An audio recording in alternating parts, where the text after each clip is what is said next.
திருவள்ளூர் மாவட்டம் திருநின்றவூர் மற்றும் சுற்றுவட்டார பகுதிகளில் கனமழை பெய்து வருகிறது. கூடுதல் விவரங்களுடன் செய்தியாளர் மூர்த்தி இணைகிறார். மூர்த்தி, விவரங்கள். தமிழ்நாடு முழுவதும் கடந்த ஒரு வார காலமாக பருவமழை அங்கங்கே பரவலாக பெய்து வருகிறது. அதனால் தமிழ்நாடு முழுவதும் பல இடங்களில் மழைநீர் வெள்ள நீராக மிகப்பெரிய அளவில் பெருக்கெடுத்து இன்னைக்கு ஓடிக்கொண்டிருக்கிறது. அதனுடைய ஒரு பகுதியாக திருவள்ளூர் மாவட்டம் திருநின்றவூர்ல கடந்த ஒரு மணி நேரத்திற்கு மேல் சுமார் ஒரு மணி நேரத்திற்கு மேல் அதிகமான மழை பெய்து வருகிறது. இன்னும் தொடர்ந்து பெய்து கொண்டிருக்கிறது. இந்த நிலையில திருநின்றவூர்ல இருக்கக்கூடிய ஈசா ஏரி, அந்த ஏரி ஆல்ரெடி ஏற்கனவே அதனுடைய ஒரு குறிப்பிட்ட அளவு தண்ணீர் திறந்து விட்டு வெளியேற்றி கொண்டிருக்கிறது. அந்த திருநெந்தூர் சுற்றிலும் இருக்கக்கூடிய அந்த ஈசா ஏரியை சுற்றிலும் இருக்கக்கூடிய பெரியார் நகர், முல்லை நகர் என்று ஒரு 4-5 நகர் இருக்கிறது. அந்த நகருக்குள்ள ஏறத்தாழ ஒரு 2000க்கும் மேற்பட்ட வீடுகள் இருக்கிறது.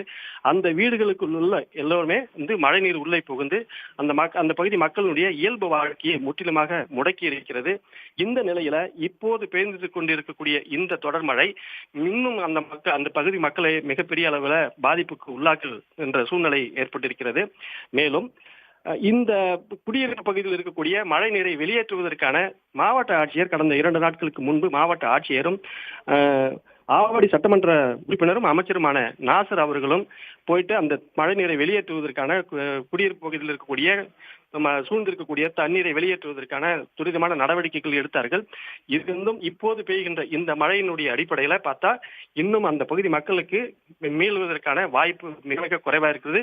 இந்த மழை தொடர்ந்தால் ஈசா ஏரி முழுவதுமாக நிரம்பி கிட்டத்தட்ட ஒரு 2000க்கும் மேற்பட்ட வீடுகளுக்குள்ள நீர் புகுந்து உள்ள பெரும் பாதிப்புக்கு உள்ளாகும் என்று எதிர்பார்க்கப்படுகிறது. விவரங்களுக்கு நன்றி மூர்த்தி.